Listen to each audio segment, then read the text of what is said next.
Hello and welcome to English Pantry News. I'm Afia Jufri. In this edition, we'll present all the latest and interesting information from the House of Representatives of the Republic of Indonesia.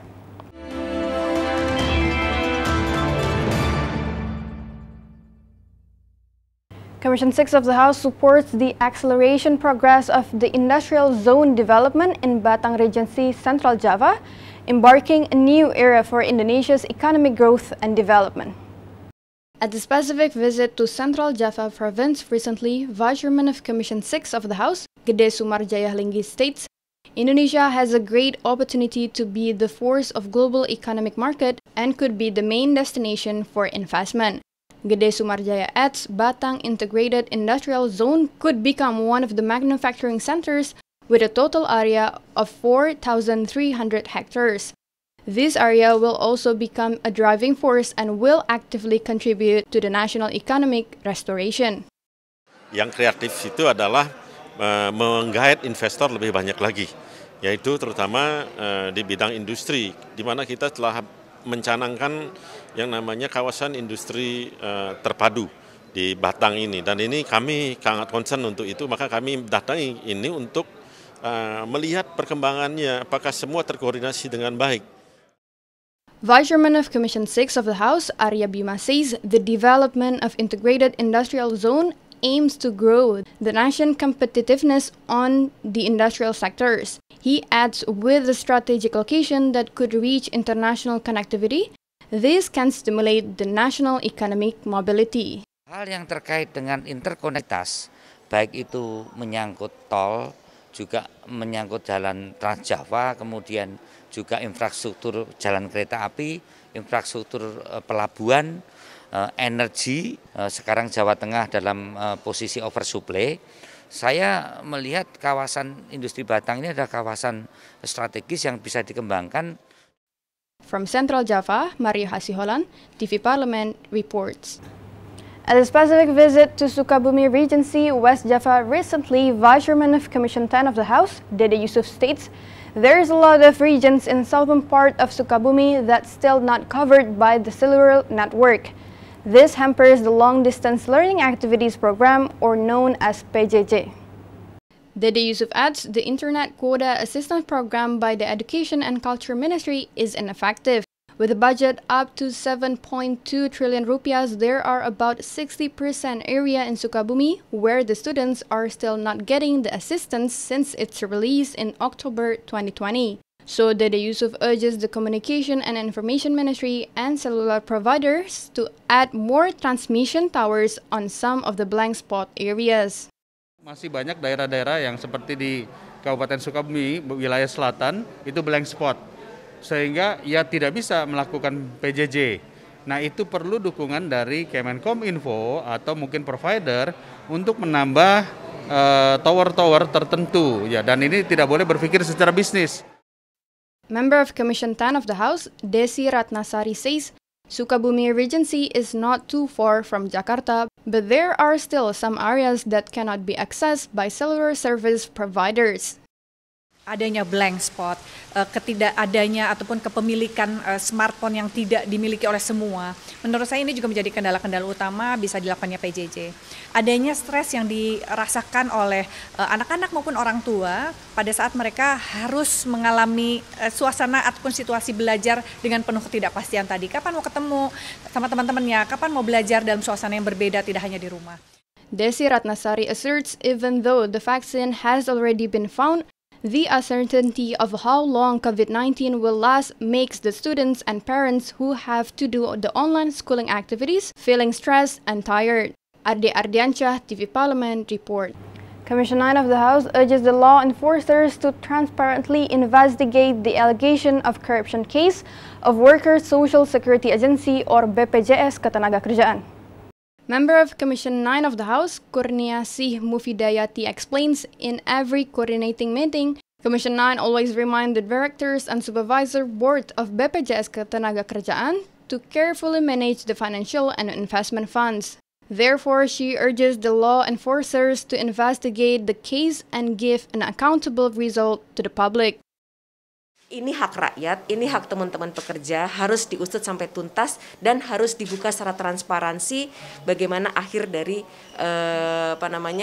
investigasi ini. Dan kita selalu bertanya kepada semua calon dewas, bagaimana persepsi teman-teman calon dewas ini terhadap masalah ini. Karena kita juga harus melakukan searching juga ya, harus melakukan kepastian juga kan.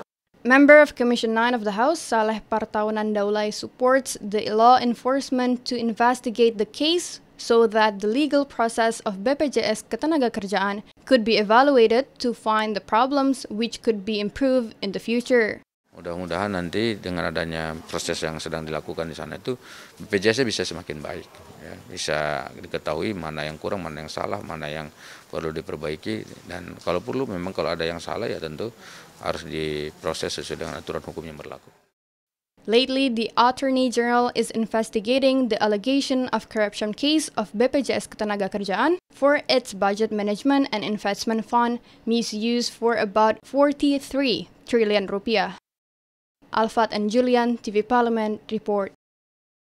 Commission 7 of the House urges the government to optimize the single fuel price program in the outermost frontline and disadvantaged regions, or known as 3T regions, as enforcement of justice for all Indonesians. Vice Chairman of Commission 7 of the House, Ramson Siagian, hopes that the number of distribution points for the single price fuel will be increased. Ramson Siagian notes that there are 19 provinces that have not executed the program to 100%.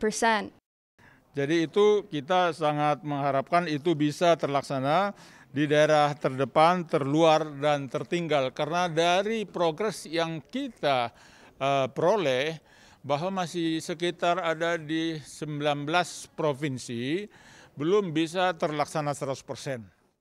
Ramson Siagian says the acquisition of single-price fuel program is beneficial for the community on 3 regions. Commission 7 also supports the program. It is even necessary to increase the number of distribution points massively. Jadi masyarakat yang terdepan, terluar, dan tertinggal itu bisa dengan mudah memperoleh BBM dengan satu harga. Karena memang itu waktu itu yang diamanatkan oleh Presiden, dan kita Komisi 7 memang mendukung kebijakan itu karena itu untuk kepentingan masyarakat luas. As reported by the Regulatory Agency of Downstream Oil and Gas, or BPH Migas, the total target of the one-price fuel distribution from 2021 to 2024 is 247 distributors. Hendra and Ridwan, TV Parliament, report. Although the government is still focusing on COVID-19 handling, Commission 4 of the House demands the government to still establish the National Food Security Program. Speaking at the Commission 4 hearing room, Nusantara Building, Senayan, Jakarta, recently, member of Commission 4, Muhammad Syafruddin, says the Ministry of Agriculture and the State Logistic Agency, or Bulog, to be responsible for the food materials availability. Even though the end of COVID-19 pandemic is still unpredictable, the food production and distribution need to be maintained as well as possible. Nah, ini tentu mudah-mudahan bisa menopang bagaimana perkembangan ekonomi Indonesia khususnya di pertanian dalam kondisi pandemi seperti sekarang ini. Nah, saya dan teman-teman berharap dengan konsep yang ingin dilakukan oleh pemerintah dalam rangka penerapan food estate dan penerapan yang lain-lainnya ini tetap bisa menstabilkan ketahanan pangan Indonesia dalam kondisi seperti ini. Member of Commission 4 of the House, Hermanto, states the food security should be prepared as best as possible by the government. By providing enough food stocks, the community will get a proper nutrition and energy. Jadi kita membackup dari sisi antibodi dari masyarakat supaya antibodi ini bisa memiliki daya tahan untuk menolak COVID-19.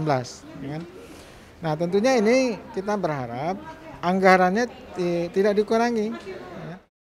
By consuming healthy and energizing food and beverage, it is hoped that the people's endurance and antibody get stronger and improve. Oki Zulindra, TV Parliament, report.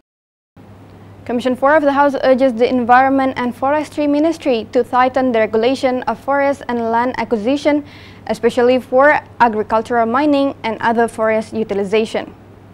Member of Commission 4 of the House, Alian Mus, states the massive amount of land opening and forest function transfer could cause a natural disaster. Therefore, Alian Mus urges the government to reviewing every regional spatial plan before giving the permit for any forest activities to keep its preservation. Jangan kita menyalahkan fenomena alam, tapi ini adalah langkah-langkah kita yang harus diperbaiki. Mungkin saja 15-20 tahun sebelumnya ada izin-izin yang dikeluarkan oleh pemerintah, baik pusat dan daerah, yang tidak melihat bagaimana nanti dampak dan efeknya bagi alam, bagi daerah tertentu, makanya terjadinya longsor. Meanwhile, other member of Commission 4, Daniel Johan, says deforestation, which caused flood and landslide disasters in some regions, is caused by the illegal mining and massive forest function transfer. Ya, karena di lapangan yang terlihat itu kerusakan cukup masif terjadi ya. Seperti di Kalimantan Selatan sudah berkurang 34% lebih, 600.000 hektar lebih. Nah, bagaimana tidak terjadi banjir kalau daya serap terhadap hujan saja udah hilang 600.000 hektar. Mario Hasiholan, Anjaya TV Parliament report. Commission 1 of the House receives South Korean ambassador's visit to the House to discuss COVID-19 vaccine cooperation in order to develop domestic vaccines independently. Speaking after a meeting with the South Korean ambassador, Park Tae-sung, Chairman of Commission 1 of the House, Mutia Hafid, states the purpose of the visit to the House is to introduce the new head of South Korean representative in Indonesia. At the meeting, both parties are discussing future bilateral cooperations. One of them is about COVID-19 vaccine cooperation. Kita punya kerjasama yang luar biasa, terutama di masa sulit pandemi ini, mulai dari awal protective wear, kemudian sekarang kita pengembangan vaksin antara Kalbe Pharma dengan Genoxine, perusahaan asal Korea Selatan.